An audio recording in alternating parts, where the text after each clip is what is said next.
ओम शांति। ब्रह्मा कुमारी संस्थाना तमाम होद्देदारो भाईओ बहनों, गामना सरपंच श्री, वडीलो, बहनों अने बाळको, आपणे बधा जाणीए छीए कि आजे 5મી जून विश्व पर्यावरण दिवस तरीके अपने उजवीए छीए। सारा विश्व में आज पर्यावरण दिन की उजवणी निमित्ते विश्वभर में जुदा जुदा कार्यक्रमों करवामां आवता होय छे। ते पैकी आज आपणे आपणा आ गामनी अंदर आपणे बधा एकत्रित थई अने आ पर्यावरण दिवसनी उजवणी करी रह्या छीए। पर्यावरण दिवसनी उजवणी क्यारथी शरू थई थोडुं जाणीए। 1972 ની અંદર સ્કોટલેન્ડ નામના રાજ્યની અંદર પર્યાવરણની એક મોટું આયોજન કરવામાં આવેલું હતું અને આ આયોજનમાં આપણા તે વખતના તત્કાલ વડાપ્રધાન શ્રીમતી ઇન્દિરાબેન ગાંધી આમાં पर्यावरणना ए मोटा सम्मेलनमां आपणा देश वती प्रतिनिधित्व लई अने भाग लेवा गयेला। तेमणे पोते पोतानी आगवी शैलीमां पर्यावरणनुं जबरदस्त पर्यावरणनुं इम्पोर्टन्स शुं छे, महत्व शुं छे, आपणा जीवनमां केटલું उपयोगी छे ते बाबतनी संपूर्ण माहिती आपणा वडाप्रधानश्रीए आपी अने बधा ज देशो ते दिवसे प्रभावित थई गया हता एमना लेक्चरथी। अने ते ज दिवसे यूनोनी अंदर यूनोनी मीटिंग हती। आ यूनोनी आ मीटिंगनी अंदर नक्की करवामां आव्युं के आपणे दर वर्षे 5મી जून आवे એટલે આખા વિશ્વની અંદર વિશ્વ પર્યાવરણ દિવસ એને જાહેર કરી અને તેની જુદી જુદી કામગીરીઓ કરી અને ઉજવણી કરવી એવું નક્કી થયું। ત્યાર પછી આપણા દેશની અંદર 1974 ની સાલથી पर्यावरण दिवसनी उजवણીની શરૂઆત થઈ ગઈ છે। ત્યારથી આ દિન સુધી આપણે આ દિવસને વિશ્વ પર્યાવરણ દિવસ તરીકે ઉજવીએ છીએ। શાળાઓની અંદર, હાઈસ્કૂલોની અંદર, યુનિવર્સિટીઓની અંદર, ગામડાઓની અંદર જુદી જુદી સંસ્થાઓ, સરકારશ્રીના તમામ એકમો कोई ना कोई पर्यावरण दिवस पर्यावरण ने लगती कामगीरी करी अने आ दिवसनी उजवणी करवामां आवे छे। शाळाओ होय तो एनी अंदर वृक्षारोपण करवामां आवे छे, बाळको पासे निबंधो लखावडाववामां आवे छे, वक्तृत्व स्पर्धा करवामां आवे छे, चित्रनी स्पर्धा करवामां आवे छे अने एम करी अने जुदी जुदी स्पर्धाओनुं आयोजन करवामां आवे छे। डिबेट पण करवामां आवे छे। आपणे गामनी अंदर આપણા ગામની અંદર વિશાળ હોય, મંદિર હોય, આપણું સ્મશાન હોય, કદાચ કબ્રસ્તાન પણ હોય તો એવી જગ્યાએ પણ આપણે થોડા થોડા ઓછી માત્રામાં પણ વૃક્ષો વાવી અને આ દિવસની શાનદાર ઉજવણી આપણે કરતા હોઈએ છીએ। આ પર્યાવરણ દિવસનું મુખ્ય ધ્યેય છે। હવે ચાલુ થયું ને? હા તો ચાલો હવે આપણે આ પર્યાવરણ શું છે ये समझवानी थोड़ी कोशिश करीशुं। पर्यावरण એટલે કે પૃથ્વી અને તેની આસપાસ આવેલા તમામ સજીવોના આવરણને આપણે પર્યાવરણ કહીએ છીએ। માનવ સહિત તમામ સજીવો, જીવ જંતુ, પશુ પક્ષી, માનવો, પ્રાણીઓ જે એકબીજા ઉપર આધાર રાખે છે તેની સંપૂર્ણ કુદરતી પ્રક્રિયાને પર્યાવરણ કહેવામાં આવે છે। आगे बढ़ो। आ पर्यावरणना मेन 3 घटको छे।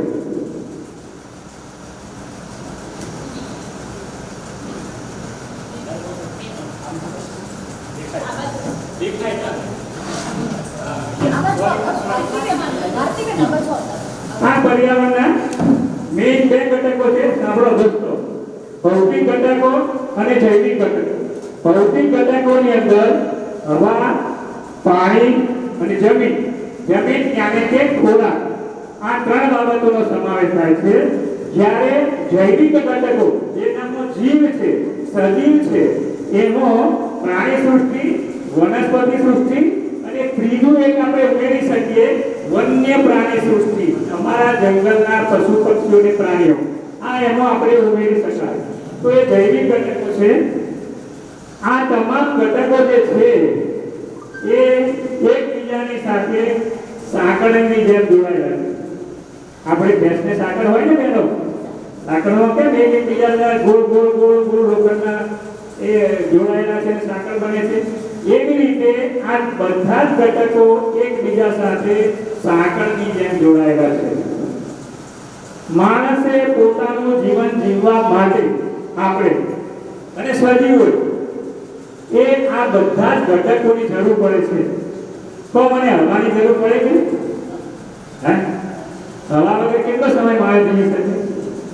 પાણીની જરૂર પડે કે? આમ કરવાની જરૂર પડે કે?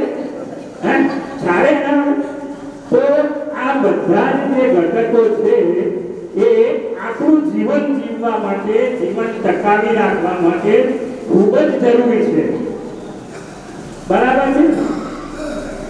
આદિ માનવ પહેલાની વાત કરીએ, આપણા વંશજો, બાપ દાદાઓ, ઋષિઓ, મુનિઓ, સાધુઓ, સંતો, મહંતો, આચાર્યો વર્ષો પહેલા ઓરિજિનલ પરિસ્થિતિમાં હતા ત્યારે, જ્યારે ખેતીની શોધ નહોતી થઈ ત્યારે તે લોકો શું ખાતા હતા?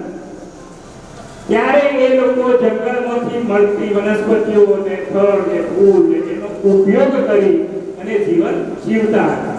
અને વસ્ત્રો તરીકે વૃક્ષોના જે પાના છે, મોટા મોટા પાના, એનો વસ્ત્ર તરીકે ઉપયોગ કરી અને એ કપડા તરીકે વાપરતા હતા. બરાબર? એ વખતના સમયમાં માણસોની વસ્તી, આદિ માનવની વસ્તી મર્યાદિત હતી, ઓછી સંખ્યામાં હતી. એટલે વપરાશ પણ ઓછો થતો. દિન પ્રતિદિન વસ્તીની અંદર વધારો થતો ગયો. વસ્તી ડે બાય ડે વધતી જ ગઈ અને જરૂરિયાતો પણ એ જ હિસાબે વધતી ગઈ. પરંતુ તે વખતનો આદિ માનવ આપણા કરતા બહુ હોશિયાર હતા. આપણે એમની હોશિયારીમાં જરા પણ આગળ આવી શકીએ નહીં. એ જાણતા હતા કે તમામ જે સંસાધનો છે, પર્યાવરણના ઘટકો છે, મારું જીવન જીવવા માટે જરૂર છે, એટલે મારે એને જરૂર પૂરતા વાપરવા જોઈએ. એટલે વિનય બુદ્ધિનો ઉપયોગ કરીને એ લોકો જરૂર પૂરતા જ વાપરતા. તેથી પર્યાવરણની સમતુલા જળવાઈ રહેતી હતી. મેં વાત કરી એમ ધીમે અર્વાચીન યુગ આવ્યો. દિન પ્રતિદિન વસ્તીની અંદર બેફામ વધારો થતો ગયો. શહેરીકરણ આડેધડ ઔદ્યોગિક વિકાસ થયો. જંગલોની અંદર સતત ઘટાડો થતો ગયો. આપણે વિકાસની હરણફાળ ભરી, કાચા માલની જરૂરિયાત જબરજસ્ત ઊભી થઈ અને એનો માલ સીધો આપણા જંગલ ઉપર પડ્યો કાચા માલ લેવા માટે. સાયન્સ અને ટેકનોલોજીનો વિકાસ થયો. વાહનો પણ વધી ગયા, વાહનોના ધુમાડા પણ વધી ગયા અને આ બધા કારણોસર આપણું જે પર્યાવરણ છે એ દૂષિત થઈ ગયું, એટલે પ્રદૂષિત થઈ ગયું. માણસ જાતનો જ્યારથી આ પૃથ્વી ઉપર જન્મ થયો ત્યારથી તે આજ દિન સુધી, ઇવન ટુડે ઓલસો, માણસે પોતાના અંગત સ્વાર્થ ખાતર, પોતાના અંગત હિતો ખાતર, પોતાના સ્વાર્થી વિકાસ ખાતર આ પર્યાવરણના જે ઘટકો હતા, સંસાધનો હતા, હવા, પાણી અને જમીન, એનો બેફામપણે દુરુપયોગ કર્યો, આડેધડ દુરુપયોગ કર્યો અને એની જે મેં વાત કરી તમને કે અંદર બેલેન્સ જે છે એ બેલેન્સને ખોરવી નાખે. કોઈ પણ એક ઘટક ઉપર સામાન્યતઃ ફેરફાર થાય અને તે ફેરફાર જો લાંબા ગાળા સુધી ચાલે તો એની સીધી અસર બધા જ ઘટકો ઉપર પડે છે. એટલે માણસનો જીવ દોસ્તો કેવો છે? આમ જુઓ તો મારી સામે માણસનો જીવ આપણો જીવ શું છે? સમજી ગયા? કેટલી ભેંસો રાખો છો બેનો? કારણ કે આપણો જીવ આના પાછળ, લક્ષ્મી પાછળ, પૈસા પાછળ. સવારથી ઉઠીને માણસ રાત્રે ઊંઘે ત્યાં સુધી આના પાછળ દોડ ને દોડ. એ બાબતમાં તો સારું કર્યું છે કે ભગવાને રાતના 8-10 કલાક દવા મળે છે આપણને. ગામડામાં તો થોડું ઠીક છે, પણ તમે શહેરમાં ગયા હો, મોટા શહેરોમાં તો તમને હવા શુદ્ધ લાગે છે? શુદ્ધ નથી. કારણ શું છે?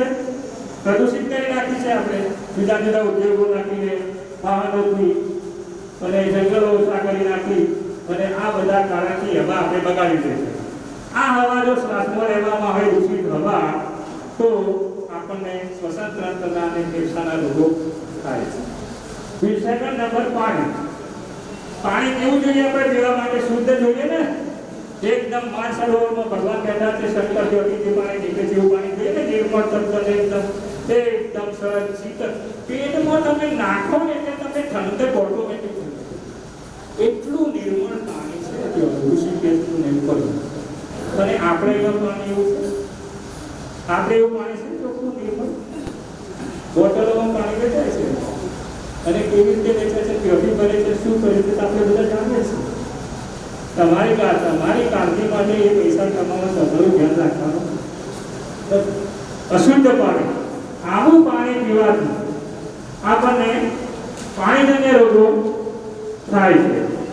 અને આપણે જે શહેરનો વેસ્ટ, શહેરની અંદર જે ઔદ્યોગિક એકમો આવેલા છે, ફેક્ટરીઓ આવેલી છે, અને મોટા મોટા કારખાના આવેલા છે, એ બધાનો કેમિકલ વેસ્ટ અને સોલિડ વેસ્ટ આપણે ક્યાં નાખીએ છીએ? નદી, નાળા અને ડેમ અને કેનાલોમાં નાખીએ છીએ. અને એના હિસાબે આપણે પાણી આપણું પ્રદૂષિત થાય છે.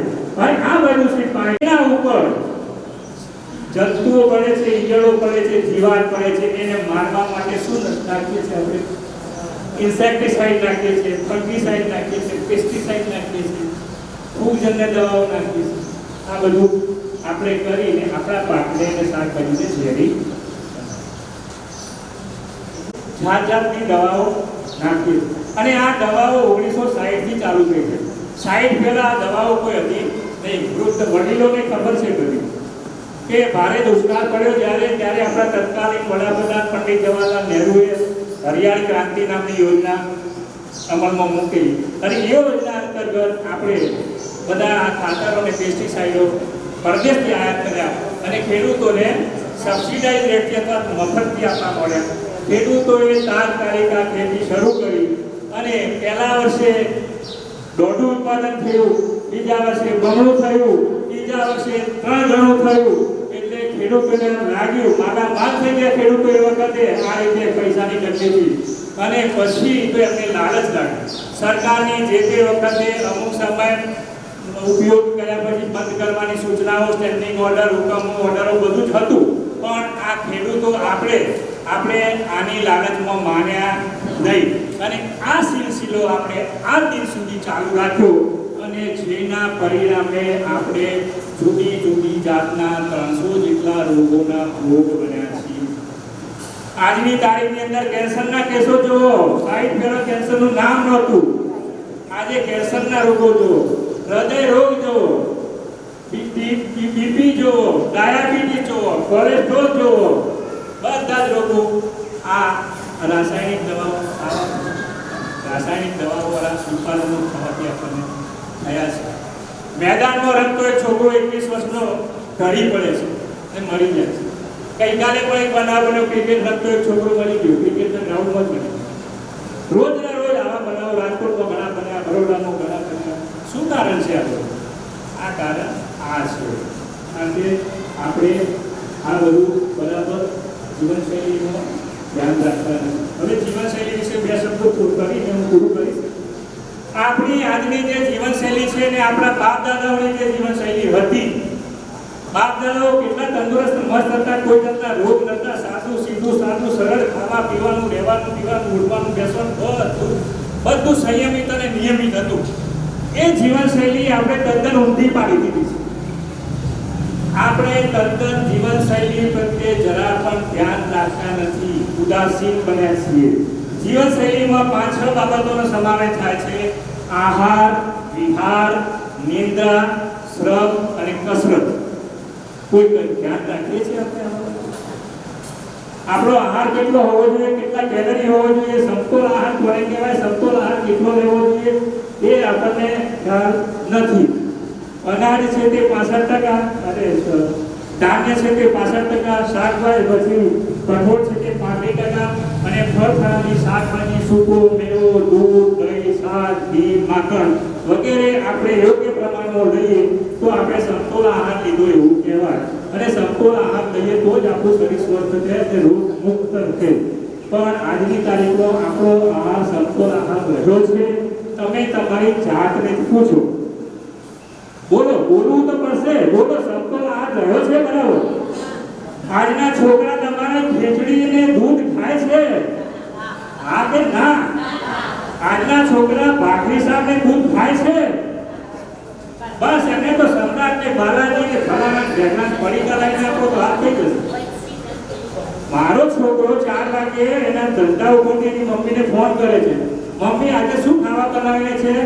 મમ્મી કે ખીચડી શાક ને ભાખરી દૂધ. ખીચડી શાક ભાખરી દૂધ. તો મમ્મી હું આજે નહીં ખાઉં, હું મારું ખાઈ નાઈશ. લે ખાઈ નાઈશ, ક્યાં ખાઈ નાઈશ? બસ ખાઈને જઈશ. હવે શું ખાવાનું છે આપણને ખબર છે કે પડી પર ખાવાનો છે. પછી એની હેલ્થ ક્યાંથી જળવાવાની છે સારી? આહાર બાબતે આપણે તદ્દન ધ્યાન આપતા નથી. એ રીતે ઊંઘ માણસને કેટલી જોઈએ? આપણને 7 કલાક ઊંઘ જોઈએ. બધા 7 કલાક ઊંઘીએ છીએ આપણે સંપૂર્ણ? કઈ ને કઈ ચિંતાઓમાં આપણે ડૂબેલા રહીએ. 7 કલાક ઊંઘતા નથી. એક છોકરાને મેં દેગામ તાલુકાની કૃષ્ણનગર શાળામાં મારો લેક્ચર હતો. એક છોકરાને મેં મોટામાં મોટો હઠ્ઠો કરતો છોકરો પૂછ્યું કે દોસ્ત તું કેટલા કલાક ઊંઘે છે? તો કે સાહેબ 2-3 કલાક ઊંઘું છું. કેમ, કેવી રીતે? કે રાતે 2 વાગ્યા સુધી હું મોબાઈલ જોઉં છું. શું જોઉં? એટલે મોબાઈલમાં શું જોઈએ દોસ્ત? ઇન્સ્ટા જોઉં. ઇન્સ્ટા મને ખબર નથી ઇન્સ્ટા છે શું? ઇન્સ્ટા જોઉં, વોટ્સએપ જોઉં, કોમેન્ટ કરું, ગેમ રમું, રમી રમું અને સ્ટેટસ મૂકું. આવું બધું કરું. એટલે તો કેટલા વાગે ઉઠી? 2 વાગે ઉઠશે. પછી કે ઊંઘી જવું. અને મારી કોઈ ફ્રેન્ડનો મેસેજ ના આવ્યો તો ના ઊંઘું કે એનો સમાચાર ના આવ્યો હોય, લાઈક ના કરી હોય, કમેન્ટ ના કરી હોય તો ઊંઘું ના. અને એમના એમ અજંપા ભરી સ્થિતિ પર એનો સવાલ થઈ જાય. 10 વાગે ઉઠે છે, 11 વાગે નિશાળ જાય છે. આ છોકરો શું કરી શકવાનો છે મને બતાવો. આ પરિસ્થિતિ નોર્થ લેવલની અંદર Degam taluka in that range of village of Krishnanagar everywhere is that. તો આ પરિસ્થિતિ છે. ઊંઘ ઉપર ધ્યાન નથી. પછી શ્રમ પણ નથી કરતા. આપણે કોઈ એવો મોટો શ્રમ આપણા બાપ-દાદાઓ કરતા હતા એવું કરતા નથી. આહાર, વિહાર, નિદ્રા, શ્રમ, કસરત પણ આપણે કરતા નથી આપણા જીવનમાં. આપણે આપણું માનવ જીવન, આજના સમયનું માનવ જીવન આખું નાની મોટી ચિંતાઓ, આદિ વ્યાધિ અને ઉપાધિથી એટલું બધું અજંપાવાળું થઈ ગયું છે કે આપણે આખો દિવસ તણાવિત રહીએ છીએ. અને આ જે રોગો છે, 300 જાતના રોગો ડિટેક્ટ થયા છે. એ 300 રોગો મનોદૈહિક રોગો છે. મનોદૈહિક મીન્સ વોટ? એ માનસિક ચિંતાના આધારે થતા રોગો છે. 75% રોગો આ ચિંતાથી. આપણી નાની મોટી આજે કાંવાળી આવી નથી, પોતું પડ્યું નથી, ભેંસ દોવાઈ નથી, ઘાસ નથી અપાયું, બપોરનું જમવાનું છોકરાને રાઈટ ટાઈમ જવાનું છે 10 વાગે, જવાતું નથી. આ બધી નાની નાની ચિંતાઓ બહેનોને ભાઈઓને કમાવાની ચિંતા હોય, રોજગારી ના હોય, પૈસા ક્યાંથી ના, નોકરી જવાનું, સાહેબ ખકડાવે, બે તમે ત્યારે થાકી જાય. આ બધી નાની મોટી ચિંતાઓ માણસને સતાવે છે અને એ ચિંતાઓ જ રોગ ઉત્પન્ન કરે છે. આના માટે આપણે બીમાર પડીએ ત્યારે દવાખાને જતા હોઈએ છીએ.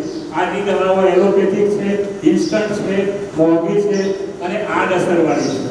બરાબર? એટલે એ આપણને બીજા કંઈ ના કંઈ દુઃખો પાછા ઊભા કરે છે.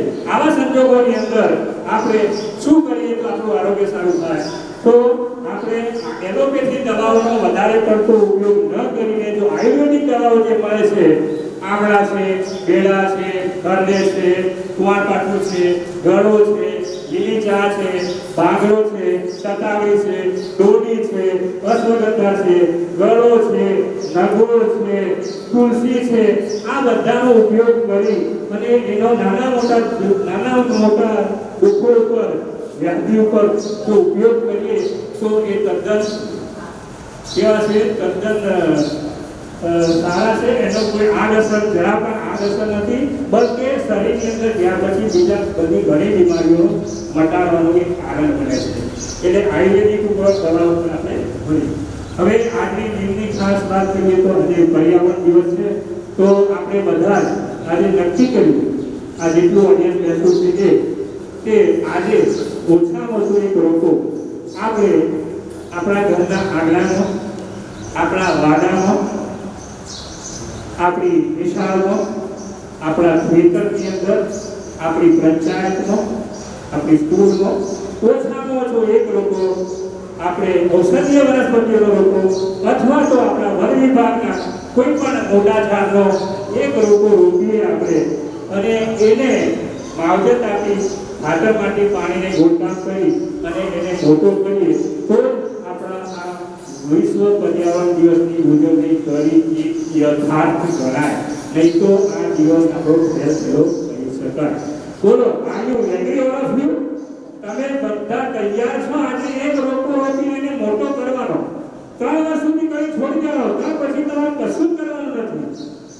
3 વર્ષ સુધી કરો. પણ કેટલા બહેનો અને ભાઈઓ આજે એક રોકો રોપશે ઓછામાં? અને હું જોવાય સાહેબને આવે કે જોવાય શું પાછા એ બહુ સાહેબ છે બેઠા બાજુ રોપાય અમને આપવાના છે. હાજી ચાલો, કેટલા જણાવો તૈયાર કરો. જો જગ્યા મળે ત્યો આગામો શાકભાજી રોકો, તુલસી રોકો, તુલસી રોકો, બરાબર, નગોળ રોકો, જે રોકો એ રોકો. હું એ નથી કહેતો કે આગ રોકો. બોલો કેમ આગળ પુરુષો શું કરીએ છીએ આપણે? ભક્તિ ફક્ત બહેનોને જ કરવાની છે? આપણે નથી ભક્તિ કરવા જરૂર. હાજી ચાલો, કેટલા જણા તૈયાર છે આજે ઓછામાં ઓછા રોકો રોકવા માટે? એક રોકો કોઈ પણ જગ્યાએ, ચાલો કોઈ પણ જગ્યાએ એની વેર હજુ બધું આગળીઓ બધી નથી દેખાતી, બધી નથી દેખાતી.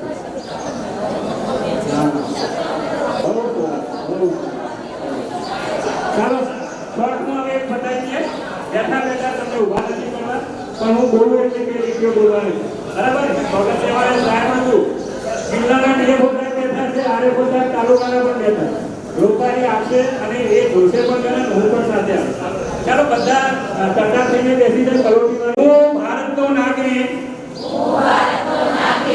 આજ રોજ પ્રતિજ્ઞા લઉં છું કે આજે વિશ્વ પર્યાવરણ દિવસના નિમિત્તે ઓછામાં ઓછો એક રોકો મારા ઘરના આંગણામાં, વાડામાં, ખેતરમાં, નિશાળમાં, પંચાયતની જમીનમાં વાવીશ અને તેનો 3 વર્ષ સુધી જતન અને ઉપયોગ કરીશ. જય હિન્દ, જય હિન્દ, જય હિન્દ. થેન્ક યુ દોસ્તો, થેન્ક યુ વેરી મચ. આજના આ સુંદર દિવસે વિશ્વ પર્યાવરણ દિવસ સંયુક્ત રાષ્ટ્ર સંઘ દ્વારા પ્રકૃતિને સમર્પિત દુનિયાભરમાં મનાવવામાં આવતો સૌથી મોટો ઉત્સવ છે. આ અવસર પર પર્યાવરણ સંરક્ષણ, પર્યાવરણ સંવર્ધન અને તેના વિકાસ માટે શ્રેષ્ઠ સંકલ્પ લેવામાં આવે છે. United Nation Environment Programme UNEP અર્થાત સંયુક્ત રાષ્ટ્ર પર્યાવરણ કાર્યક્રમનો શુભારંભ 5 જૂન 1972માં કેન્યાના નૈરોબી શહેરમાં થયો. આ કાર્યક્રમના પ્રારંભ નાગરિકોને પ્રદૂષણની સમસ્યાથી અવગત કરાવવા માટે તથા પ્રકૃતિની સુરક્ષા માટે અને આત્મચેતનાને જાગૃત કરવા માટે એમનો પ્રયાસ નિરંતર કરવામાં આવી રહ્યો છે. સંપૂર્ણ વિશ્વ પર્યાવરણ પ્રતિ જાગૃતિ લાવવા માટે કરેલા આ પ્રયાસને ધ્યાનમાં રાખતા પ્રજાપિતા બ્રહ્માકુમારી ઈશ્વરીય વિશ્વવિદ્યાલય આ સંસ્થાના યુનાઇટેડ નેશન ગેર સરકારી સંગઠન NGOના રૂપમાં 2014થી નિરીક્ષકનું સ્થાન પ્રાપ્ત થયેલ છે.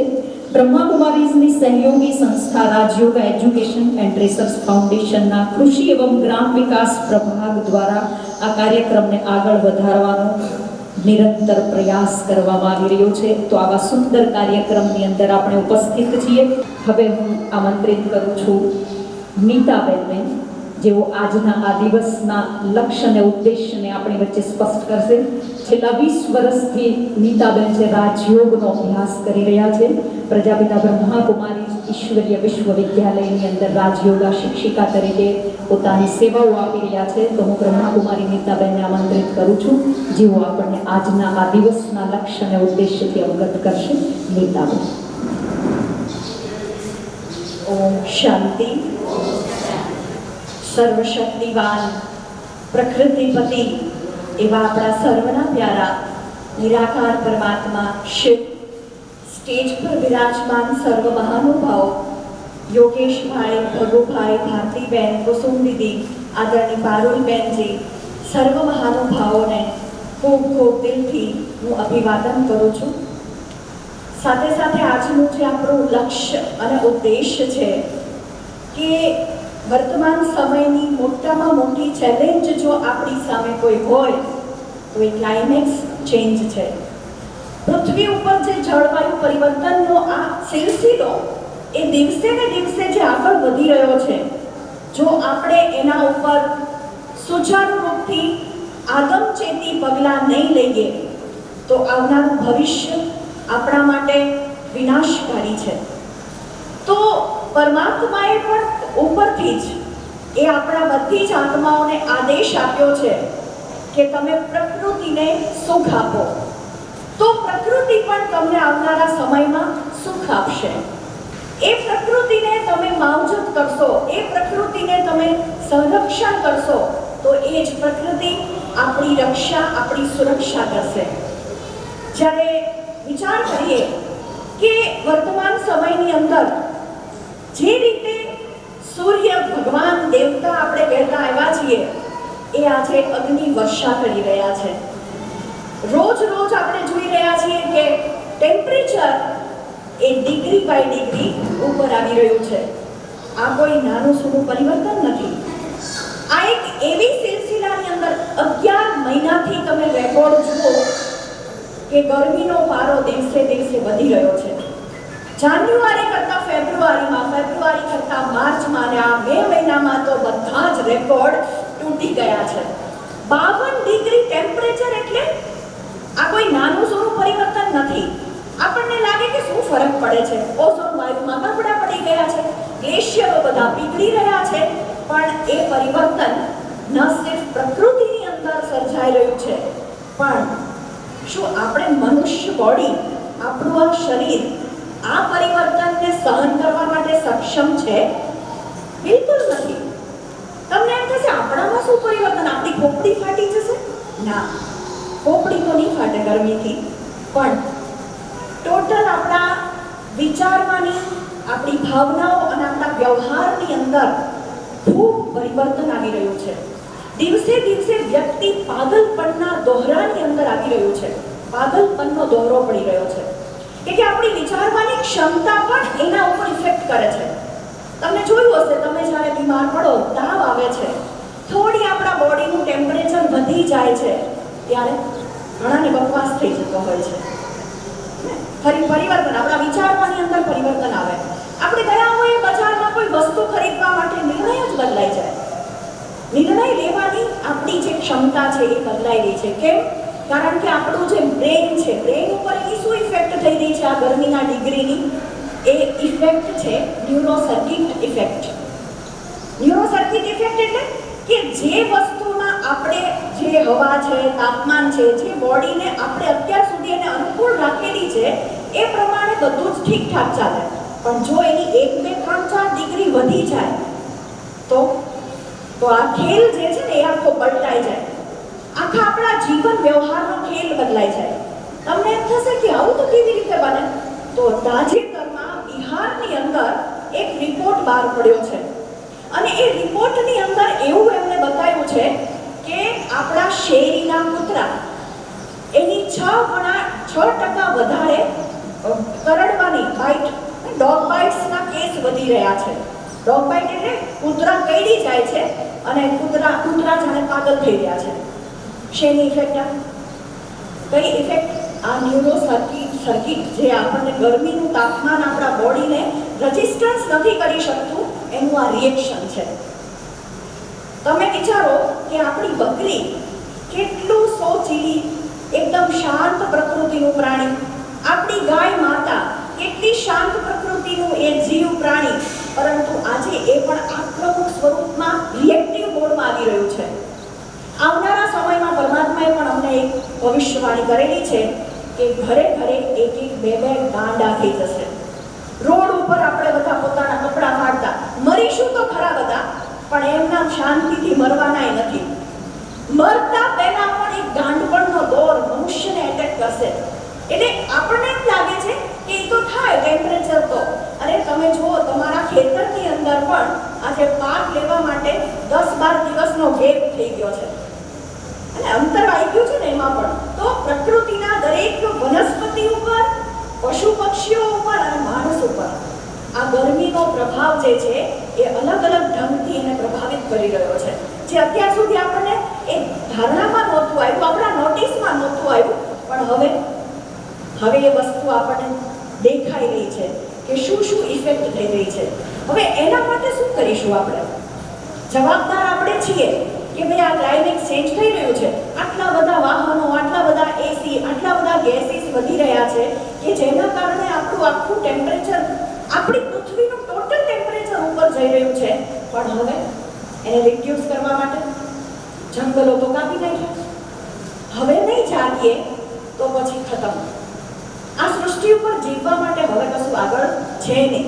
આવનારા 5-10 વર્ષની અંદર તો એવો ખેલ છે, ભયાનક ખેલ છે કે જેની અંદર તમે કલ્પના નહીં કરી શકો. અને એના માટે આપણે બસ 3 વર્ષ છે હજુ પણ. આપણે આપણા આજના દિવસે જેમ વાત કરી સાહેબે, ભોગીભાઈએ, કે આપણે આપણા ખેતરમાં, આપણા ગાર્ડનમાં, આપણા વાડામાં, આપણી સ્કૂલમાં, આપણા તળાવમાં આપણે બધા જ ગામની અંદર મેક્સિમમ વૃક્ષારોપણ કરીએ. એ એનો એકમાત્ર ઇલાજ છે.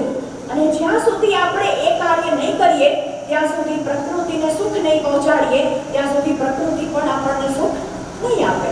એટલે એવું નથી કે એકે આપ્યું સુખ પ્રકૃતિને તો એનું બીજાને પણ આપણે બધા મળીને જો કરીશું ને તો તરત જ આપણને એનું રિઝલ્ટ પણ જોવા મળશે. કમસે કમ ગાંડા થઈને તો નહીં બને કે મરવું છે ગાંડા થઈને. તો પછી આપણે આપણી સુરક્ષા માટે કંઈક પગલાં લેવા જરૂરી છે. અને એના માટે બસ હું વધારે કશું નથી કહેતી, પણ આજના દિવસે આપણે ઝાડ વાવીશું. બધા જ પોતાના છાતી ઉપર હાથ રાખે અને હું અહીંયા પ્રતિજ્ઞા કરાવું છું એ પ્રમાણે બધા પ્રતિજ્ઞા કરીશું. ભાઈઓ અહીંયા હાથ રાખો બધા. બધાને હું રિપીટ કરું, હું બોલીશ તમે રિપીટ કરશો. પાણી બચાएंगे, बिजली बचाएंगे, भोजन बचाएंगे, पेड़ लगाएंगे, पेड़ बचाएंगे, गौ सेवा करेंगे, पंछियों की सेवा करेंगे,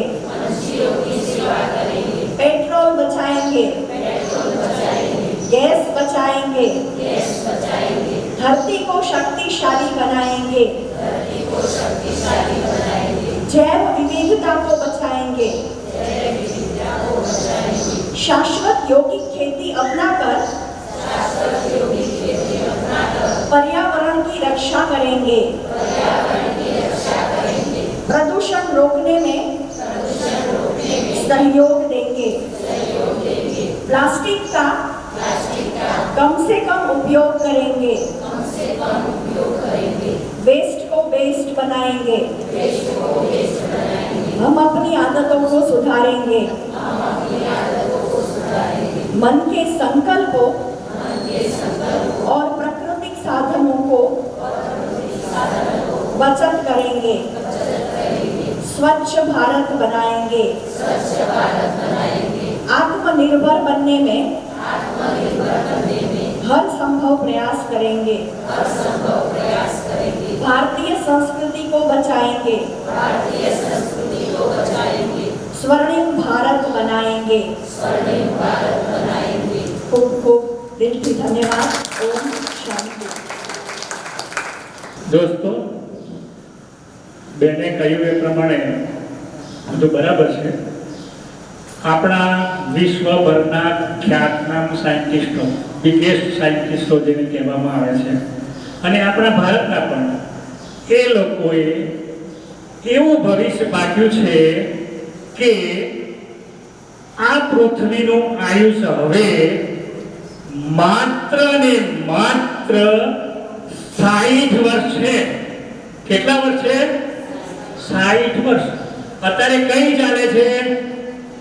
2024 વત્તા 60 કરી તો કેટલા થાય? 2084.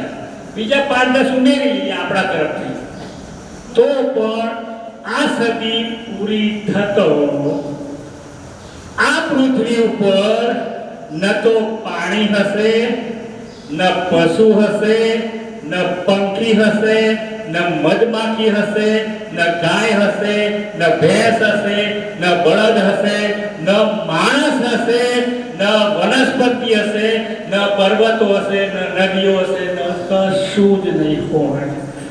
સમજ્યા? કશું જ નહીં હોય. આ પૃથ્વી બંજર બની જશે, રણ વિસ્તાર બની જશે, રેગિસ્તાન બની જશે. એક પણ સજીવ નહીં હોય ને કોઈ ચીજ નહીં હોય. આપણા સાયન્ટિસ્ટોએ આ ભવિષ્ય પાકેલું છે. આમાં જો આપણે સુધારો ન કરીએ તો આ પરિસ્થિતિનો સામનો કરવા આપણે તૈયાર રહેવું પડે. માનીએ છીએ કે આપણે તો જીવી જવાના છીએ, પણ આપણા બાળકો ગરમીમાં શેકાઈ જવાના છે. ખાવાનું મળવાનું નથી, પાણી મળવાનું નથી, કશું જ મળવાનું. વિચાર કરો, આ ભવિષ્ય છે. એટલે આપણે જો આ પૃથ્વીને હરિયાળી બનાવીએ ન અત્યારથી બધા જ માણસ સમુદાય, વન વિભાગ, જુદા જુદા સંસ્થાઓ, યુનિવર્સિટીઓ, કોલેજો બધા જો ભેગા મળીને જો લીલી હરિયાળી ક્રાંતિ નહીં કરીએ તો આ પરિસ્થિતિને ભોગવવા તૈયાર રહેવું પડશે. આ મારું કહેવું નથી, આ સાયન્ટિસ્ટોનું કહેવું છે. Thank you.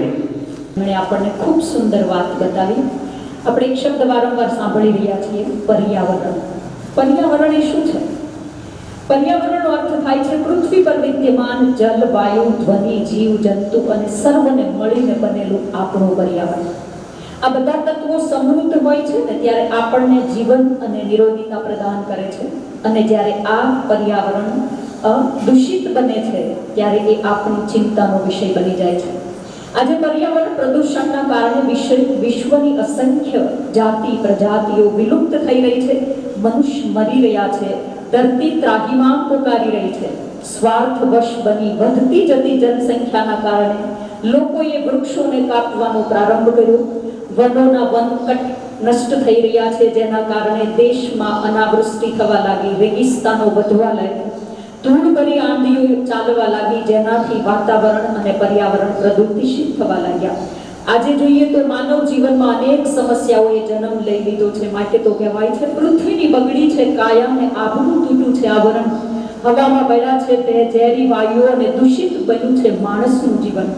આજે આપણે સર્વ સમજી લઈએ અને જો આપણે નહીં બચાવી શકીએ પર્યાવરણ, તો આપણા જ અસ્તિત્વને આપણે કોઈ બેસીશું, આપણું જ અસ્તિત્વ એ ચિંતાનો વિષય બની જશે.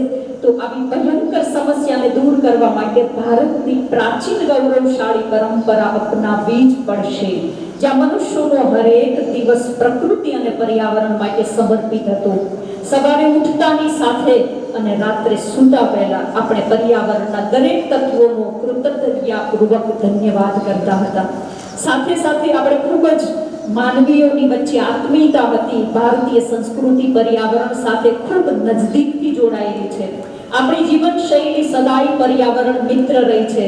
તો ભારતીયતાનો અર્થ એ જ છે હરીભરી વસુંધરા અને તેમાં લહેરાતા ઘટાદાર વૃક્ષ, ફળ અને ફૂલો, આજે આપણે જોઈએ ગરજતા વાદળો, નાચતા મોર અને કલકલ કરતી નદીઓ આપણને કેટલી ગમે છે.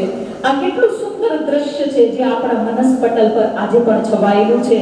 તો ભારતીય સંસ્કૃતિમાં વૃક્ષો તથા પ્રકૃતિના 5 તત્વને દેવતુલ્ય માનવામાં આવે છે. વૃક્ષો અને વનસ્પતિને સજીવ અને જીવંત માનવાનું પ્રમાણ ભારતીય વાગ્મયમાં વિદ્યમાન છે. અર્થવેદમાં વૃક્ષો તથા વનોને સંસારના સમસ્ત સુખોનો સ્ત્રોત ગણવામાં આવે છે. વેદ તથા પુરાણમાં 10 ગુણવાન પુત્રોનો યશ એટલો છે જેટલો એક વૃક્ષ વાવવાનો છે. ભાઈઓ બહેનો, આ વૃક્ષને વાવવાના મહત્વને સમજો, જેના કારણે આ વિશ્વનું પર્યાવરણ છે એ આપણને લાભદાયી બનશે. તો આજે ગંગાને આપણે મા તરીકે પૂજીએ છીએ. એ ગંગાજળ આપણી આસ્થા અને વિશ્વાસનું પ્રતીક એટલા માટે બન્યું છે કારણ કે તે દરેક પ્રદૂષણથી મુક્ત હતી. પરંતુ આજે અનિયંત્રિત ઔદ્યોગિકરણના કારણે દેશની અનન્ય નદીઓની સાથે આ ગંગા પણ આજે પ્રદૂષિત થઈ ગઈ છે. તો વર્તમાન સમયમાં આપણે પ્રકૃતિથી ખૂબ જ દૂર જતા રહ્યા છીએ. પ્રકૃતિ અને આધ્યાત્મનો સંબંધ એ બગડી રહ્યો છે, જેના ફલ સ્વરૂપે પ્રકૃતિના 5 તત્વના વિધ્વંસ આપણને જોવા મળી રહ્યા છે. તો પ્રકૃતિ આપણને સંદેશ આપી રહી છે, હવે જાગવાનો સમય છે. પ્રકૃતિ સાથે સંબંધ જોડી તેમને દેવતુલ્ય માની પરંપરાને આધુનિક યુગમાં પણ જીવંત રાખવાની આજે આપણને સર્વને ખૂબ જરૂર છે. આવા લક્ષ્ય અને ઉદ્દેશ્ય સાથે આપણે બધા અહીંયા ભેગા થયા છીએ. આ કાર્યક્રમને ખુલ્લો મૂકીશું આપણે દીપ પ્રજ્વલન કરીને, કારણ કે દીપક એ પરમાત્માની સાક્ષીનું પ્રતીક છે અને એ સાક્ષીએ આપણે આજના કાર્યક્રમને ખુલ્લો મૂકી રહ્યા છીએ. તો દીપ પ્રજ્વલન દ્વારા આપણે મંચસ્થ મહેમાનો એમના કરકમલ દ્વારા દીપ પ્રાગટ્ય કરશે અને દીપ પ્રાગટ્ય કરી અને આજના કાર્યક્રમને આપણે ખુલ્લો મૂકીશું.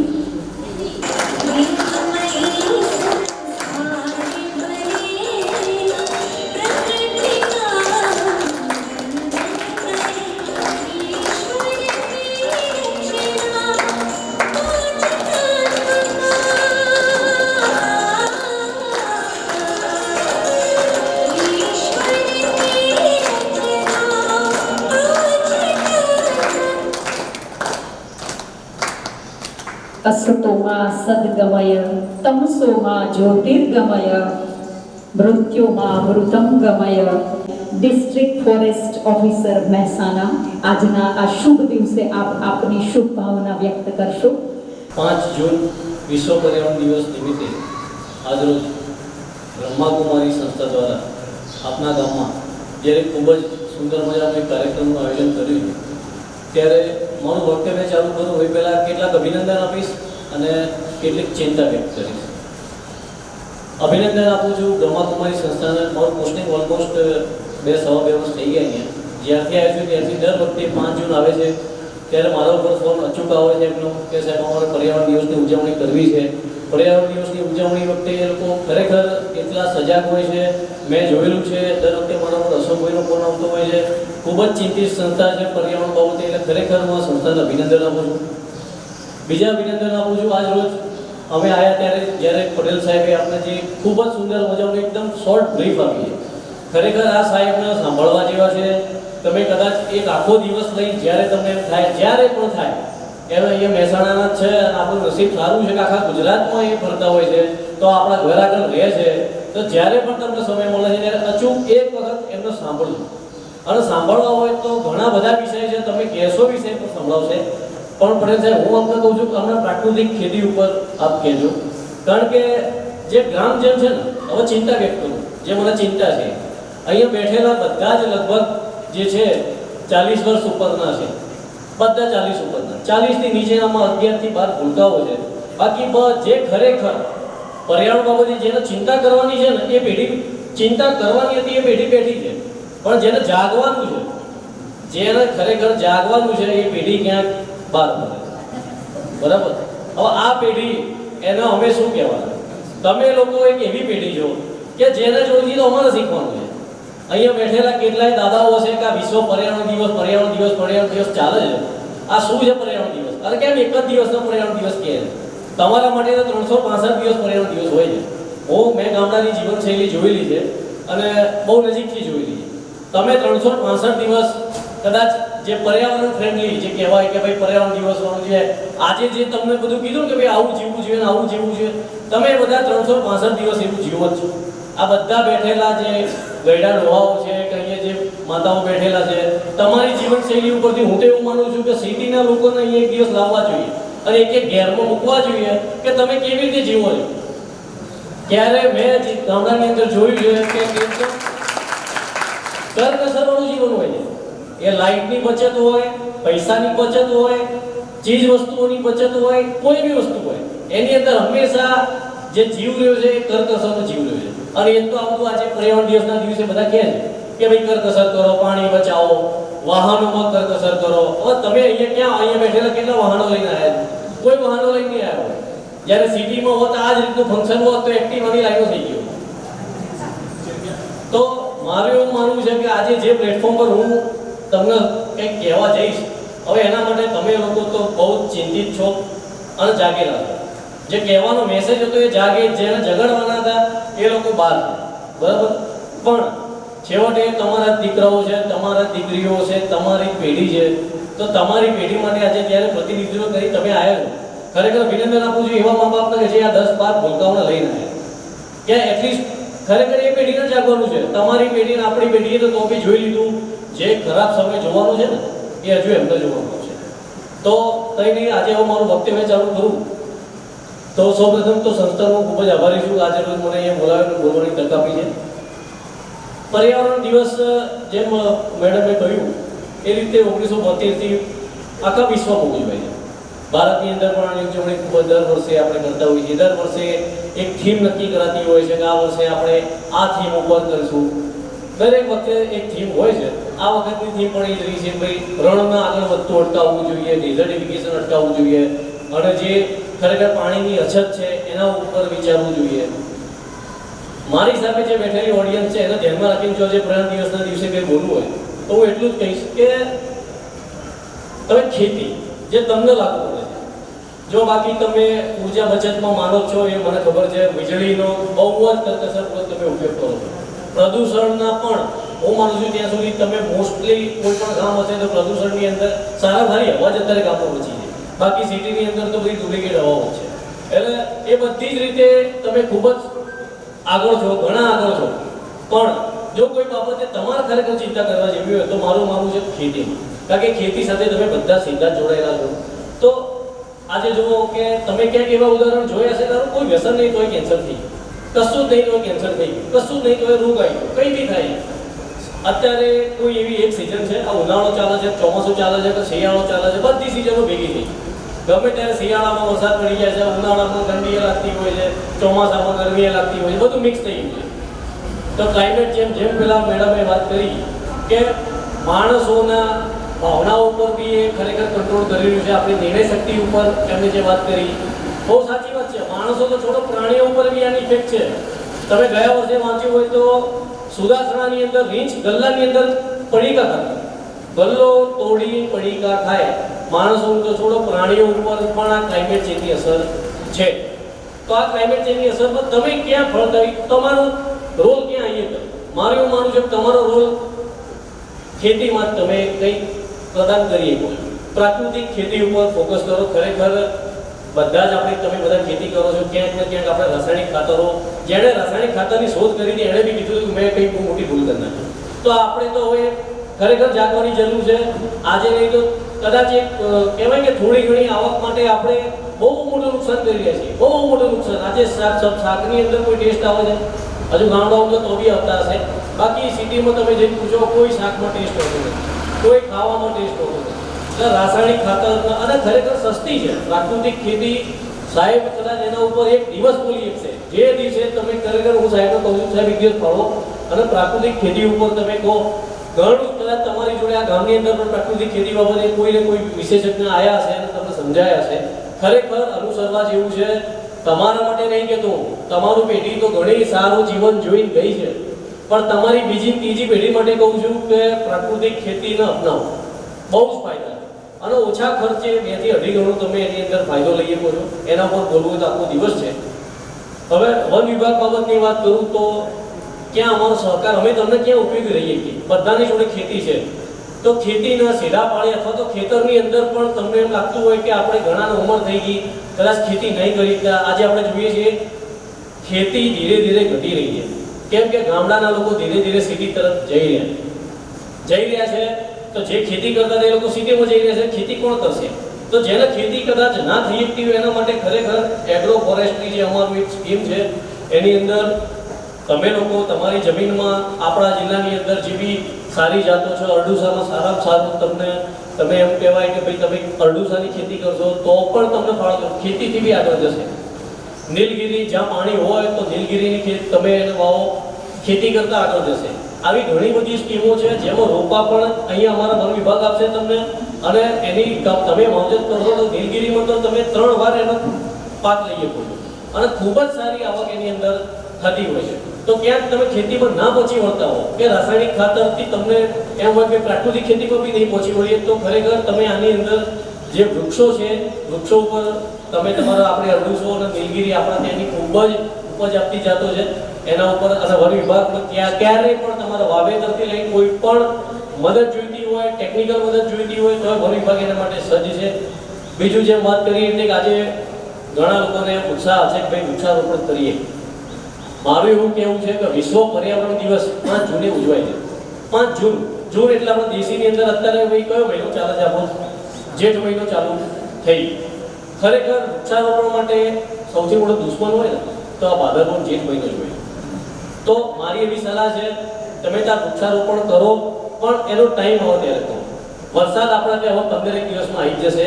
અત્યારથી વાવશો અને વાવવામાં તો બધા જ એક્સપર્ટ હોય છે, ફોટોય પડાવતા હોય છે, બધું જ કરતા હોય છે, પણ એનો આ બીજી 5 જૂન આવે એટલે નવો જ રોપો પછી ત્યાં વવાય છે, જૂનો રોપો ગાય. બને ત્યાં સુધી વાવી એકતા હોય તો જ રોપો લો અને રોપાને બી ઉછેરી એકતા હોય તો જ એનો વાવો. બાકી જે ખરેખર સંસ્થાઓ છે એવી સંસ્થાઓના તમે કહો કે સાહેબ તમે જ વહી આલો અને તમે જ ઉછેરી આલો. વન વિભાગ પણ છે આ બાબતે. અમે પણ તમારા ગૌચરોની અંદરથી લઈને કેટલાય ગૌચર બચાવવાનું કામ કદાચ કોઈ કર્યું હોય તો વન વિભાગે જ કર્યું છે. કારણ કે આજે ગૌચરોમાં આપણે જોઈએ છે દબાણો થઈ ગયા છે ગામની અંદર, પણ જ્યાં વન વિભાગનો રોપો હશે ત્યાં કોઈ એન્ટર નહીં થઈએ. તો મારી બધાને સલાહ છે કે 15 દિવસની અંદર આપણા ત્યાં સુંદર મજાનો વરસાદ ત્યારે આવે છે કે પહેલા ચોમાસામાં તમે સારામાં સારું વાવેતર દરેક એક છોડ જે આજે પણ લીધું છે એને ખરેખર ફલિતાપ કરાવજો. અને કોઈ પણ સમયે વન વિભાગની મદદની જરૂર હોય તો એની ટાઈમ અમારા આરએફઓ, અમારા સ્ટાફ બધા જ ખડે પગે છે. ક્યાંય પણ તમારે મદદની જરૂર હોય, નર્સરીની અંદરથી રોપા પણ તમે લઈ જઈ શકો છો.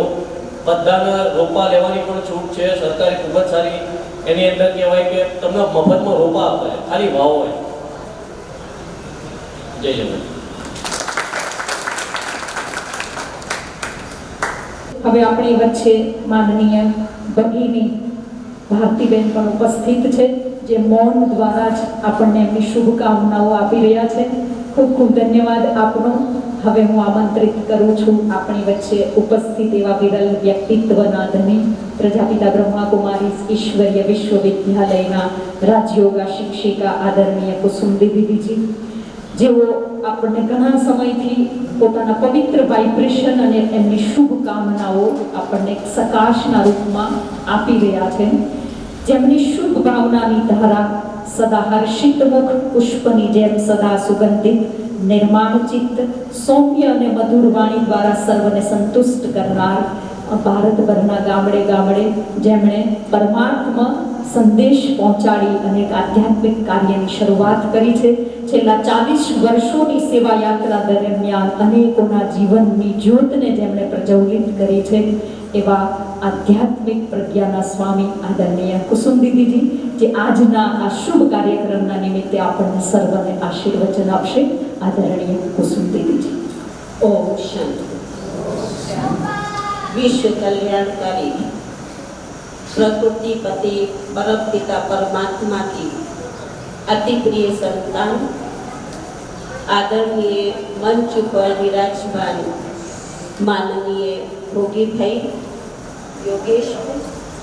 યોગેશભાઈ, भारती बहन, नीता बहन, पारुल बहन एवं सभा में उपस्थित सभी गढ़ा गांव के आध्यात्मिक धर्म प्रेमी भाइयों तथा बहनों, 5 जून पर्यावरण दिवस आज सारा विश्व खूब धूमधाम से मना रहा है।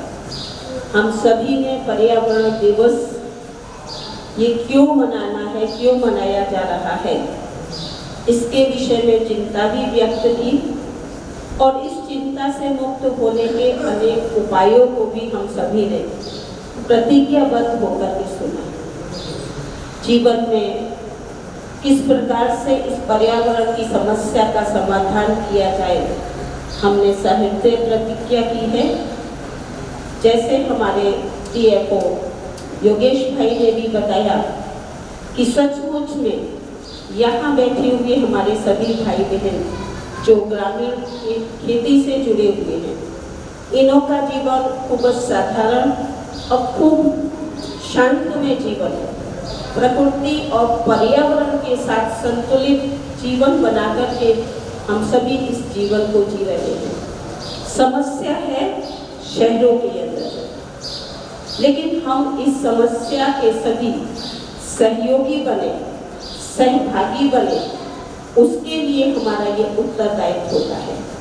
जैसे कहा गया, क्योंकि हर एक व्यक्ति इस जीवन को जिसने धारण किया है वो प्रकृति के पंच तत्वों का बना हुआ है। जल, वायु, अग्नि, पृथ्वी और आकाश, इस पंच महाभूत के चोले को हम सभी ने धारण किया है। प्रकृति के पर्यावरण सानिध्य में इसके आसपास का हमारा सभी का जीवन व्यतीत हो रहा है।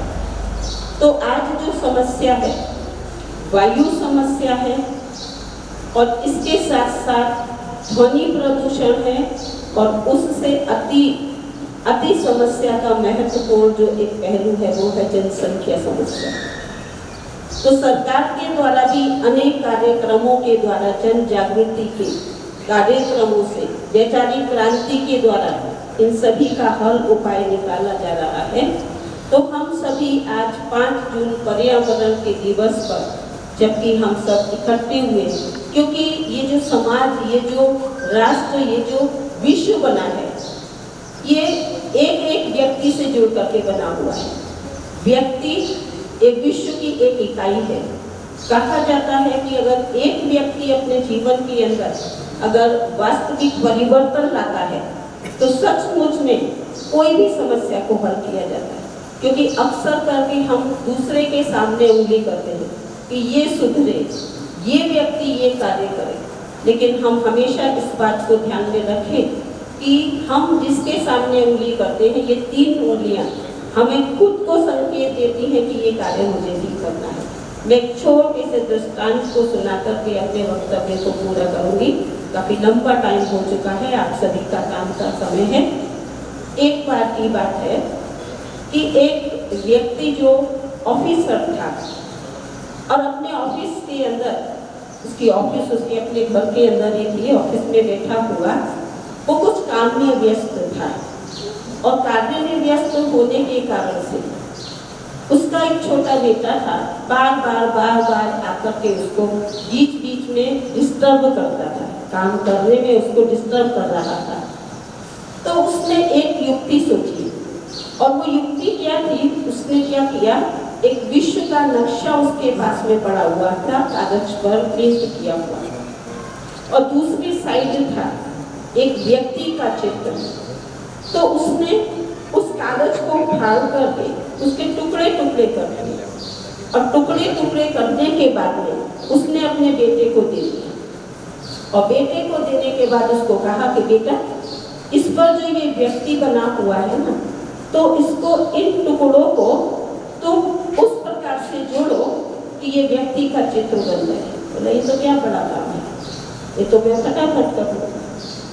तो उसने एक एक टुकड़ा लेकर के जोड़ना शुरू किया। पहले उसने टुकड़ों को उल्टा देखा कि एक पैर इसका टूटा, जो फाड़ा हुआ पेज था, तो उसमें पैर और उसके बाद हाथ, तो सभी टुकड़ों को उसने धीरे धीरे जोड़ना शुरू किया। पैर की जगह पैर के कागज को लगाया, हाथ की जगह हाथ के कागज के टुकड़े को जोड़ा, पेट की जगह पेट के कागज के टुकड़े को जोड़ा और धीरे धीरे धीरे धीरे जोड़ते जोड़ते वो व्यक्ति तैयार हो गया। तो उसने अपने पिताजी को कहा, देखो पिताजी, मैंने ये व्यक्ति को बना लिया, इस व्यक्ति को कर लिया। और उलट करके देखा तो सारा विश्व का जो नक्शा था वो भी एज इट इज जैसे था वैसा वो जुड़ गया। तो ये दृष्टांत हमें ये एक प्रेरणा देता है कि जब व्यक्ति को हम बना लेते हैं, व्यक्ति को हम खुद को परिवर्तन कर देते हैं, तो क्या होता है, विश्व परिवर्तन हो जाता है। तो इस समस्या से जूझने के लिए हम ये ना समझें कि ये गांव जवाबदार है या ये व्यक्ति जवाबदार है, ये सरकार जवाबदार है। सिर्फ और सिर्फ हम इतनी ही जवाबदारी दें कि सिर्फ और सिर्फ मैं ही जवाबदार हूँ। जब हम खुद अपने को एक रिस्पॉन्सिबल पर्सन समझेंगे, मानेंगे, व्यक्ति मैं हूँ और मैं जवाबदार हूँ, आप देखिए कि सारा गांव तो क्या सारा विश्व इस बात को मानने के लिए और करने के लिए तैयार हो जाएगा। आज के इस 5 जून पर्यावरण के दिवस पर मैं आप सभी से न सिर्फ आशा रखती हूँ लेकिन ये विश्वास रखती हूँ, क्योंकि गड़ा गांव के अंदर में हमारी विश्वविद्यालय की यहाँ गीता पाठशाला भी चल रही है। ब्रह्मा कुमारी की एक शाखा राज्य एजुकेशन एंड रिसर्च फाउंडेशन के अंतर्गत हमारे 21 विंग्स काम कर रही हैं, जैसे यूथ विंग है, वीमेंस विंग है, और इसके साथ साथ है कृषि एवं ग्राम विकास प्रभाग। और इस ग्राम विकास प्रभाग के अंदर भारत के गांव-गांव के अंदर जाकर व्यक्तियों में जागृति लाना, व्यसन मुक्त बनाना, पर्यावरण के प्रति उन्हों को जागरूक बनाना, गांव की स्वच्छता के ऊपर उन्हों को विशेष ध्यान दिलाना। न केवल इतना ही, लेकिन नारी सशक्तिकरण के कार्यक्रम अभी हाल में ही हमारे इस गांव के अंदर में जो कार्यक्रम कर रहे हैं, चाहे वो कुकिंग के काम, वेस्ट में से वेस्टेज बनाने के कार्यक्रम, वृक्षारोपण के कार्यक्रमों को यहाँ पर ये आरंभ किया गया है। तो आज का दिन हम सभी के लिए न केवल प्रेरणादायी, बाकी हम सभी मिलकर के इस कार्य को संपूर्ण सहयोग दे करके सफल बनाएंगे। आप सभी को पुनः यहाँ आए हुए हमारे अतिथि मेहमानों का खूब खूब आभार, धन्यवाद। और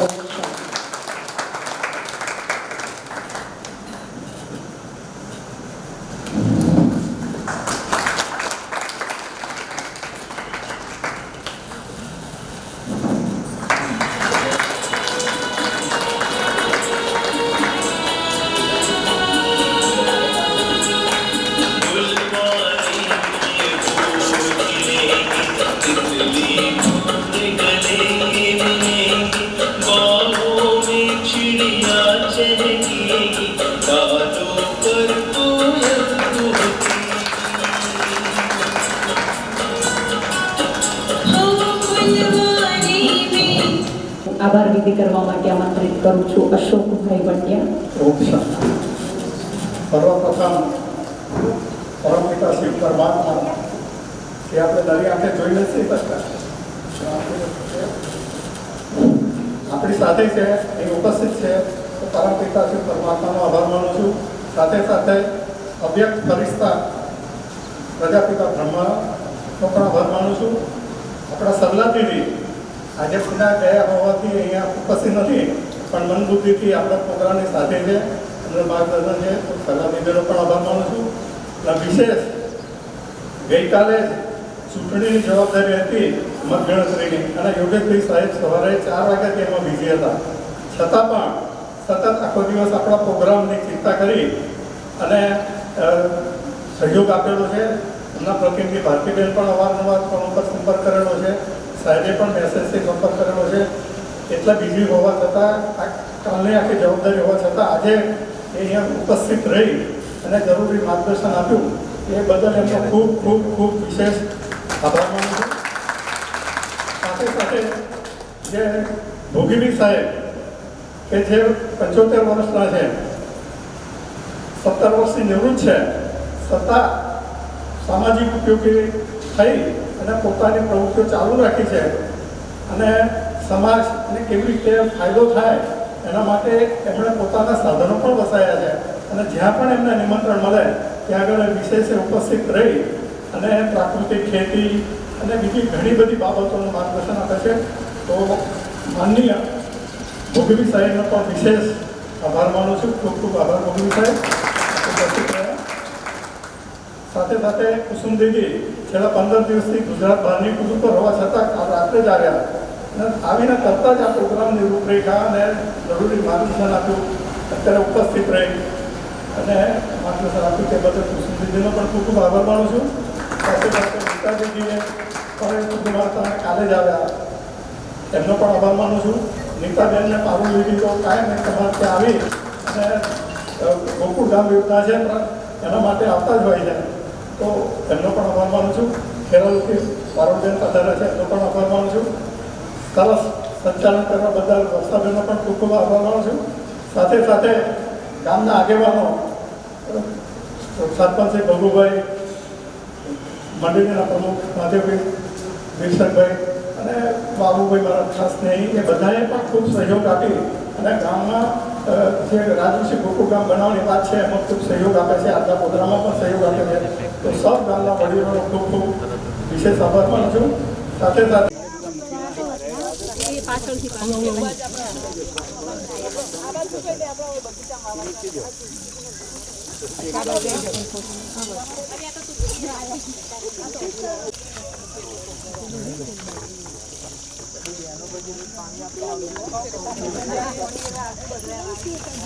એ બાજુ ખાડા કર્યા છે ને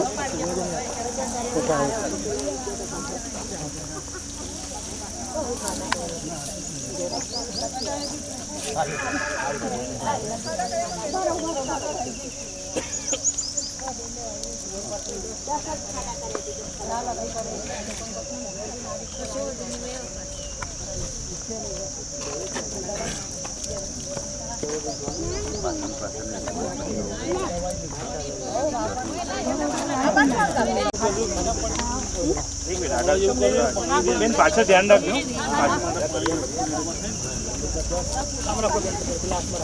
થોડા ચારે બાજુ છે ને થોડું થોડું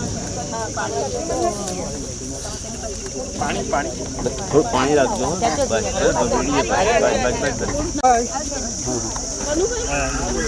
આગળથી ના જાઓ.